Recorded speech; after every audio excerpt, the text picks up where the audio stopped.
అధ్యక్ష, thank you for giving few minutes. చాలామంది మాట్లాడినారు, టీఆర్ఎస్ వాళ్ళు, బీజేపీ వాళ్ళు, మన ముఖ్యమంత్రి గారు, శ్రీధర్ బాబు గారు, డిప్యూటీ సీఎం గారు, పొన్నం గారు అందరు కూడా మాట్లాడారు. అందరికీ తెలుసు తెలంగాణకి అన్యాయం జరిగింది ఈ బడ్జెట్లో. 10 సంవత్సరాల నుంచి అన్యాయం జరుగుతూ ఉంది అధ్యక్ష. 10 సంవత్సరాలు అన్యాయం అయినప్పుడు కేటీఆర్ గారు ఏదైతే చెప్పారో పోయి ఢిల్లీలో ధర్నా చేద్దామని, ఈ 10 సంవత్సరాలు ఎందుకు చేయలేదని చెప్పి అదొక విషయం బాగుంటుండే. మరి ఏం ఫలితాలు రాలే కదా. మీరందరూ కూడా అది ఒకటి విషయం గుర్తుంచుకోవాలి. అప్పుడు మీరు ఫస్ట్ డిమానిటైజేషన్ మీరు సపోర్ట్ చేసినారు, దాని తర్వాత డిమానిటైజేషన్ సపోర్ట్ చేసినప్పుడు కూడా ఏం నిధులు ఎక్కువ రాలేదు తెలంగాణకి. ఎప్పుడు కూడా తెలంగాణకు రావాలి, తెలంగాణ రావాలని కొట్లాడినాం, కానీ పార్లమెంట్లో మేము కూడా అప్పుడు కొట్లాడడం జరిగింది తెలంగాణ తీసుకురావాలని. మహేశ్వర్ రెడ్డి గారు మాట్లాడేటప్పుడు రామగుండం ఫర్టిలైజర్ గురించి మాట్లాడారు అధ్యక్ష. అప్పుడు నేను ఎంపీగా ఉన్నప్పుడు 10,000 కోట్ల రూపాయలు రుణమాఫీ చేయించి అప్పుడు ఆ ఫర్టిలైజర్ ఫ్యాక్టరీ రీఓపెన్ చేయడానికి చర్చ చేయడం జరిగింది. అది అప్పుడు మన్మోహన్ సింగ్ గారు వారు ఆ రోజులలో సంబంధాలు పెట్టుకొని ఈ 10,000 కోట్ల రూపాయలు మాఫీ చేసి ఈ ఫర్టిలైజర్ ప్లాంట్ తీసుకురావడం జరిగింది. ఇంపార్టెంట్ విషయం ఏంటంటే, మనకు తెలంగాణకి రూపాయి ట్యాక్స్ ఇచ్చినప్పుడు తెలంగాణకు ఎంత వాపసు సెంటర్ నుంచి వచ్చేది విషయం వాళ్ళు టీఆర్ఎస్ వాళ్ళందరూ చెప్తున్నారు ఇప్పుడు.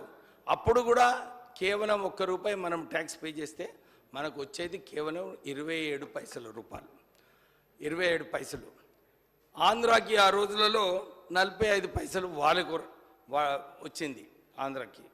కానీ యూపీకి బీజేపీ రాష్ట్రాలు ఏదైతే ఉన్నాయో ₹1.72 వాళ్ళకు కేంద్రం నుంచి నిధులు మళ్ళీ వారికి ఇవ్వడం జరిగింది.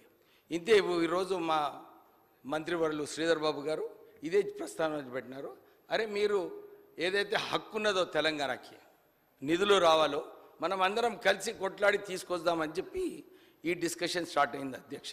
అందరు కూడా కోఆపరేట్ చేసి ఎందుకు మనకు కూడా యూపీకి ఎట్లయితే ₹1.72 ఇస్తున్నారో మనకు కూడా వస్తే సుమారు ₹1,00,000 కోట్ల తెలంగాణకు వచ్చే అవకాశం ఉంది.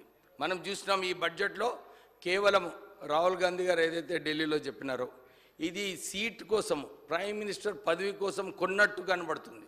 ఎందుకంటే 56,000 కోట్ల రూపాయలు బీహార్కి, ఆంధ్రాకి సుమారు 40 నుంచి 50,000 కోట్ల రూపాయలు కేంద్రం వస్తుంది అధ్యక్ష. 60,000 కోట్లు అంటున్నాం మా రాజుభాయ్.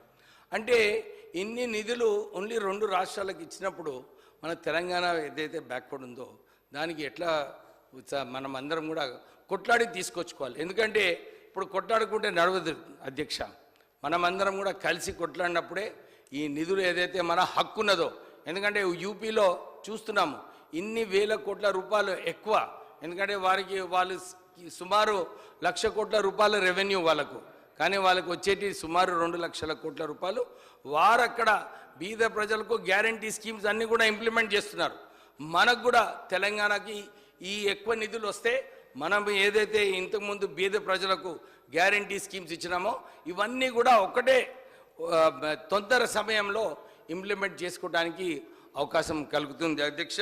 ఇంకో విషయము, ఇంతకుముందు అందరు ముఖ్యమంత్రి గారు చెప్పినట్టు నిన్న కూడా వారు ప్రెస్ కాన్ఫరెన్స్ చెప్పారు, ఈ ఏపీ రీఆర్గనైజేషన్ యాక్ట్ ప్రకారంగా ఏదైతే అమలు చేయాలో అన్ని అంశాలు కేవలం ఆంధ్రాకి ఇంప్లిమెంట్ చేస్తూ తెలంగాణకు అన్యాయం చేయడం వలన మనం కూడా కొట్లాడి దీంట్లో, ఎందుకంటే కృష్ణానది నిధులు అండ్ కృష్ణానది నీళ్లు ఏదైతే 50-50 రావాలో దాని గురించి కూడా కొట్లాడి మనం తీసుకొచ్చే అవసరం ఉన్నది. ఒక విషయము పాలమూరు రంగారెడ్డి ప్రాజెక్టు, దానికి కూడా ఎందుకంటే పోలవరంకి వాళ్ళ నిధులు ఇచ్చినప్పుడు డెఫినెట్లీ రంగారెడ్డి పాలమూరు ప్రాజెక్ట్ కూడా నిధులు ఇవ్వాలి. ఇంతకుముందు చాలామంది కొట్లాడినారు కాళేశ్వరంకి ఎందుకు ఇస్తలేరని. ఆ రోజులలో బీజేపీలో ఒక ఆలోచన ఉండే, అరే దీంట్లో చాలా కమిషన్లు పోయినాయి ఎందుకు ఇవ్వాలని చెప్పి అప్పుడు ఉండే ఆలోచన. ఇప్పుడైతే ఈ పాలమూరు రంగారెడ్డి ప్రాజెక్ట్కి డెఫినెట్లీ కొట్లాడి నిధులు తీసుకొచ్చి ఈ ప్రాజెక్ట్ కూడా కంప్లీట్ చేసే అవసరం ఉన్నది. ఎందుకంటే అందరూ మాట్లాడడం జరిగింది, తొందరగా ఈ రెజల్యూషన్ పాస్ చేసి మనం కేంద్రం నుంచి కొట్లాడి ఎక్కువ నిధులు, ఎందుకంటే మన హక్కు ఉన్నది రూపాయి పైసలు, ఎందుకంటే చిన్న రాష్ట్రం అయినప్పటికీ కూడా సుమారు 1,00,000 కోట్ల రూపాయలు మనం కేంద్రానికి మనము ట్యాక్స్ పే చేస్తున్నాము. దీంట్లో నిధులు సరైన వాటా తెలంగాణకి రావాలని చెప్పి కోరుతూ ముగిస్తున్నాను. థ్యాంక్ యూ అధ్యక్ష. ఇంకో విషయం అధ్యక్ష, ఈ ఏపీ రీఆర్గనైజేషన్ యాక్ట్ అంశాల ఇంప్లిమెంటేషన్తో పాటు మా సింగరేణి సంస్థ ఉన్నది. మా కార్మికులందరూ కూడా ఇన్కమ్ ట్యాక్స్ ఎగ్జెంప్షన్ కావాలని చాలా రోజుల నుంచి వాళ్ళు కొట్లాడుతున్నారు. మేము కిషన్ రెడ్డి గారికి, ప్రధానమంత్రి మోడీ గారికి, వాళ్ళు కూడా మొన్న ఎలక్షన్లో వాళ్ళు కూడా వచ్చి అక్కడ సింగరేణి కార్మికులకు అందరికీ కూడా వారు భరోసా ఇచ్చారు. మేము మీకు ఇన్కమ్ ట్యాక్స్ ఎగ్జెంప్షన్ ఇప్పిస్తామని చెప్పి మా ముఖ్యమంత్రి గారికి, శ్రీధర్ బాబు గారికి ఈ ప్రస్తావనలో ఇది కూడా ఈ అంశం పెడితే బాగుంటుందని చెప్పి కోరుతున్నాం. Thank you. గౌరవ ముఖ్యమంత్రి గారు.